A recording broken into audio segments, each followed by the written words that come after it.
The reveal of Counter-Strike 2 by Valve has cost so much and has caused me to, get out and actually make a video for this channel because, recently I've just been, doing some other stuff and I haven't had any, motivation to make any new videos because, there's really not much to talk about. Every other live service game at the moment that I'm playing is just kind of, not that interesting. I also haven't been playing Overwatch or Apex as much as before, focusing on other things. So, just the fact that Counter-Strike 2 even exists on its own is just fucking great news. And because of that, I really just want to talk about everything surrounding Counter-Strike 2, especially if you're out of the loop. This is more of a, oh man, what the fuck just happened over the past couple days? Because it really is something outstanding. It's something that is just so out of left field, but at the same time, kind of like what Valve tends to do. So first off, was there any actual legitimate speculation before Counter-Strike 2 came out that had any substantial meaning? Well, yeah, actually, Tyler McVicker, or if you're a hater, Tyler McDicker, talked a lot about, Counter-Strike 2, or at the very least, Counter-Strike Source 2 because of just data leaked stuff. Now, it has actually been quite a while that information about Counter-Strike 2 was available to data miners because there was always a lot of things in files and stuff that talked about, either importing assets.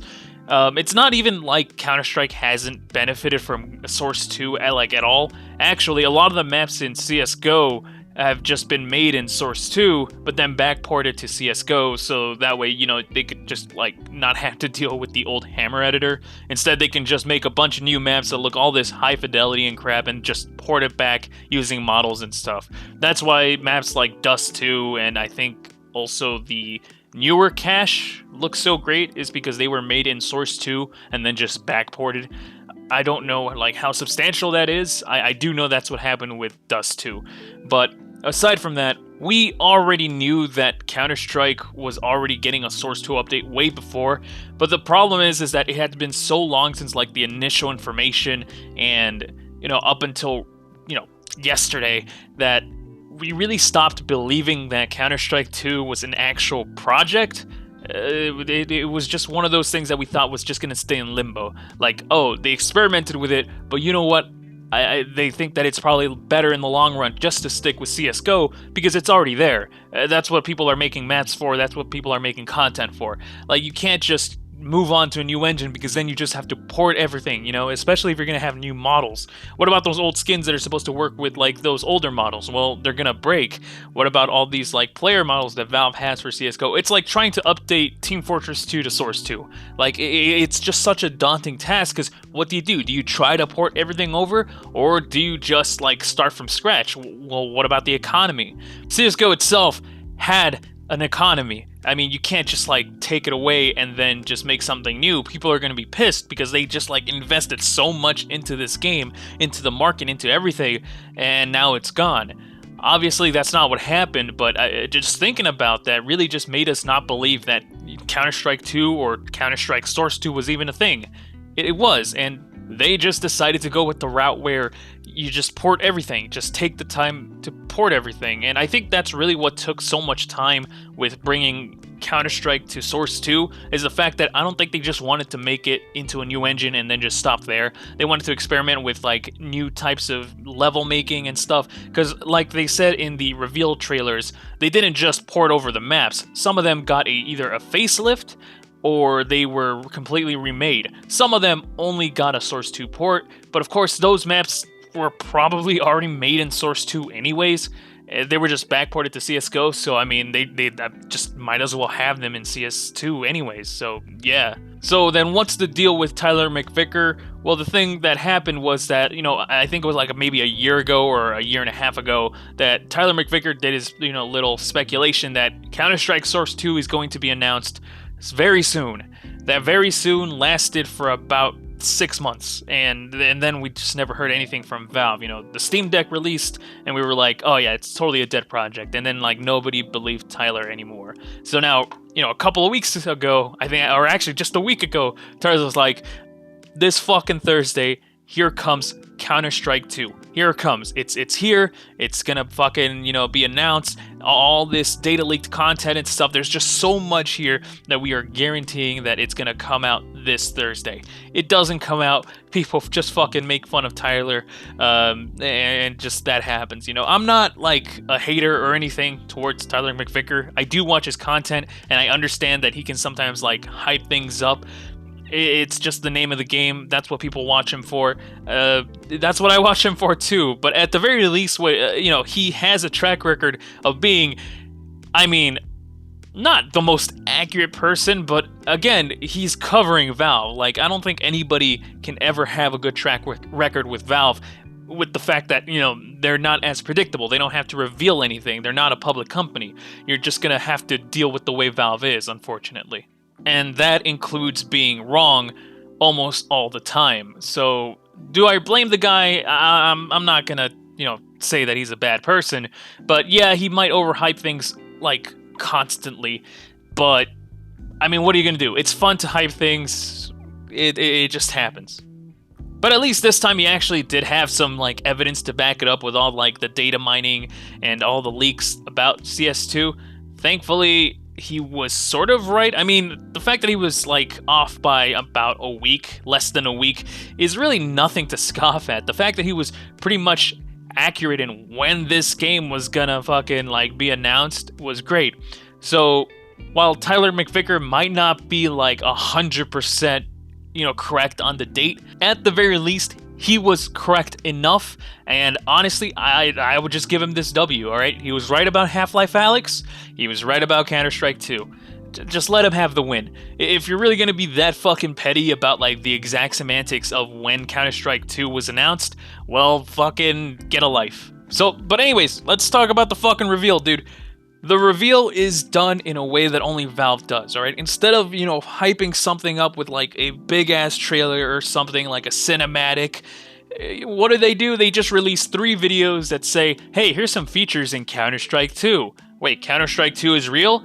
Yeah, but look at these fucking features. Because they know that these, like, new features, or at least what they have to showcase, is definitely gonna carry the show, alright? That first one, about smokes, fucking phenomenal. Revolutionary, alright? People were, like, talking about how Valorant did, their smokes correctly by having it be like a definite sphere instead of it being a particle effect or fucking whatever, Alright, that's fine. It fits the art style or whatever. And then Valve comes out here and says, alright, here's a physics kind of like voxel-based smoke system. Eat your fucking heart out. You can clear it out with explosions and it reacts to the environment and all that stuff. Amazing. Fucking amazing. Like, that is such a revolutionary way to think about smokes instead of just having it be particles. It's like not even the first time that they've dealt with this kind of shit where they kind of had to, like, change the way smokes worked or particles worked, because back in Half-Life Alyx, if you've ever read the hours up until Half-Life Alyx, I forgot the name of that. It's that ebook that talks about, like, the development cycle of Half-Life Alyx. They talk about how, like, particle effects had to be changed in order to fit 3D environments, because otherwise, if, like, you were wearing a VR headset and, like, everything's all 3D, particle effects would just appear 2D, and it would just look weird. It wouldn't look realistic or convincing enough. So, what do you have? Well, now you have these 3D styled particles or whatever, Technically, they're not particles, they're voxels. It's just a way to make it look more, like, depth-wise, which actually makes me wonder, are they prepping CS2 to be VR supported? I don't fucking know. That'd be really funny. But anyways, like, the fact that now it's something just so revolutionary. This isn't like a balance patch. This isn't like fucking, taking away one tank and changing the fundamental basis of a game, but not really. No, this is gonna change the game. It changed the game so much that pros are fucking seething, alright? I have never been more happy to see pros seething, because usually when pros are mad, the entire player base is mad because pros know the game. But now the pros are fucking mad because smokes don't act the way that they used to anymore. All those strategies regarding smokes and the way of just how oppressive they can be. Because honestly, smokes are really fucking powerful. So changing them is definitely going to be a breath of fresh air. But the fact that the pros were just fucking, like, crying over it, that makes me fucking excited. Because, like, everybody else was like, dude, that is fucking cool. Let it be cool. All right, let it be cool. Hopefully, if gameplay issues do arise with this fucking new smoke system, then Valve is of course gonna, manipulate it so that way it's not that much of an issue. But as far as like fundamental game changing things go, this is a real fucking game changer. I'm sorry to say. So then you have the other video talking about the maps. Maps are gonna be ported over, redone, or just touched up. Not much to say other than Source 2 just looks fucking beautiful. Beautiful, man. Source 2 looks so fucking beautiful. I was already like convinced that Source 2 just looks fucking great with Half-Life Alyx and that Amper Software project of TF2 Source 2. Like those two things just kind of show just how great Source 2 looks. I'm kind of sad that we're no longer going to have that Source 1 vibe anymore with a lot of Valve games. That does make me a little sad that, yeah, Source 1 is going to be just dying. But, I mean, this is the future. Unfortunately, we have to move on, and Source 2 is the fucking future. This is going to be great. I'm so fucking excited. But aside from that, then we have the third video, which talks about tick rate. Tick rate, that's what it was about. I had to go check real quick. So tick rate is another big selling point of Counter-Strike 2, and that's the fact that they've changed the way the netcode works, so that way ticks don't really matter anymore. It doesn't matter because your registration is going to be more accurate compared to before. People were always talking about 128 tick, 128 tick. Faceit does 128 tick. Why doesn't CSGO do 128 tick? All these official servers are running 64 tick. It's definitely like just screwing up my gameplay. It's making me miss my shots. It's making my movement bad. You know, all this lag compensation. It's just like unfair and stuff. 128 tick is the future. Obviously, Valve does not want to just like do 128 tick because I'm sure that the expenses required to, make that run efficiently across so many different game servers across the entire world, not just, North America, Russia, and stuff like that. No. The entire world are having 128 tick, and the fact that, people with slower computers are not going to be, like, actually doing well with those 128 tick servers. It's just one huge goddamn, like, caveat with it, so I'm sure that's why Valve wanted 64 tick, not bit. And instead of doubling down or instead listening to the community, again, they went their own route and just created something so revolutionary. I don't know how it works. I really want to know how it works, but from what I saw, tick rate is kind of irrelevant now because it doesn't matter. Like, I mean, the game is still going to update based on ticks, but these sub-ticks are going to make things a lot more accurate. It's some weird lag compensation kind of thing. Obviously, you wouldn't technically call it tickless because, again, there is still a tick. There's still a loop happening in the game world that updates things a certain time. But I'm sure that as far as like movement, aiming, and shooting goes, these sub-ticks are definitely going to feel a lot better. Hopefully, getting CSGO'd isn't going to be a thing anymore. Only time will tell. And it's just great. It's just great. The reveal, amazing. I am so fucking hyped. But what really surprised me was the fact that although it says that it's going to be released in summer, the closed beta is now available. So for some people, for select players and stuff like that, I'm sure like even like the most hardcore CSGO players are going to be able to play Counter-Strike 2 early because they've just been invited to the beta, which, Valve, please, man, I've been here since 2013. I know that isn't, like, the longest time, but 5,000 hours on TF2, all right? And I have 1,000 hours on CSGO. Please, Valve, for the love of Christ, please grant me the keys to CS2, please. I will never ask for anything ever again, please. Anyways, besides the point. And a lot of people have actually been streaming on Twitch, covering CS2, and surprise, surprise, CS2 is the fucking most popular thing on Twitch at the moment. Many people are saying, "Oh, this is a death for Valorant." I don't think it's a death for Valorant. Unfortunately, I don't think CS2 has that kind of like mass market appeal, especially towards casuals or gamers' girlfriends or whatever. That's just not Counter-Strike.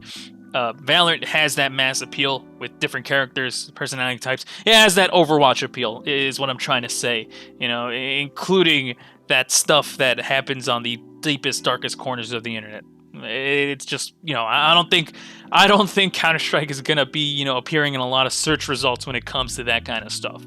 But maybe I'm wrong. Maybe there's some new character that's gonna be released that's just gonna be waifu bait. Who knows? But I mean, just watching CS2 gameplay, it's faithful to the Counter-Strike gameplay.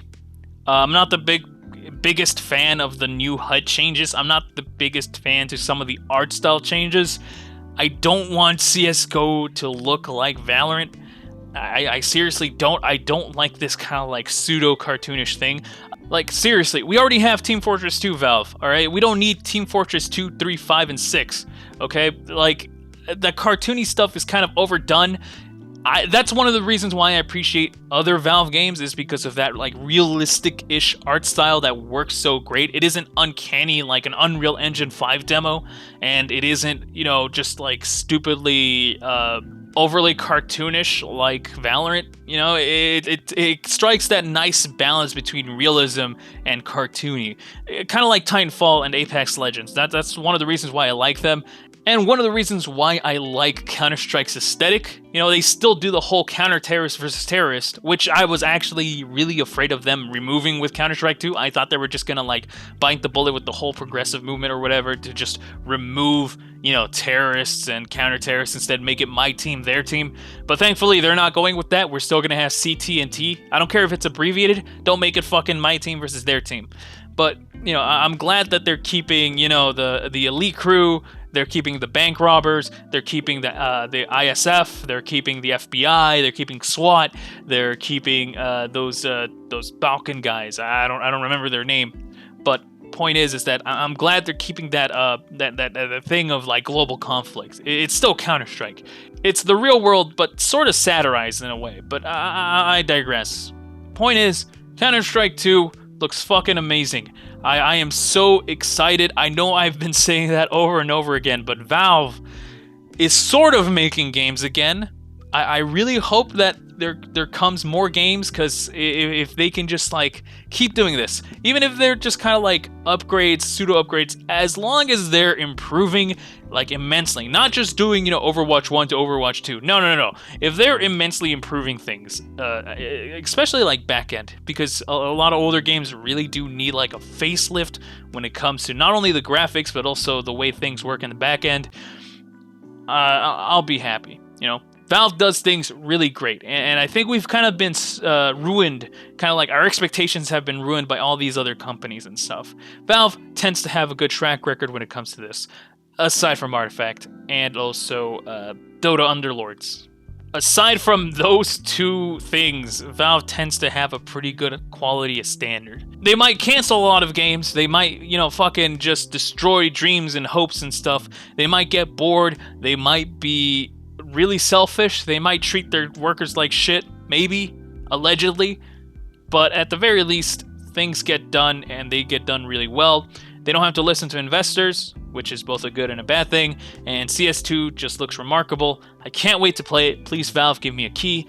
Thank you so much for watching. If you found this video interesting, like it if you like it, dislike it if you dislike it. If you'd like to see more content just like this, make sure to subscribe. And if you'd like to support this channel, I do have a Patreon in the description. I'm going to try to work on getting YouTube memberships running, so that way I feel like people would actually prefer doing YouTube memberships rather than Patreon. So, I don't know. Give me your opinion. Anyways, thank you so much for watching, and I will catch you guys later. Thank you to my fellow patrons.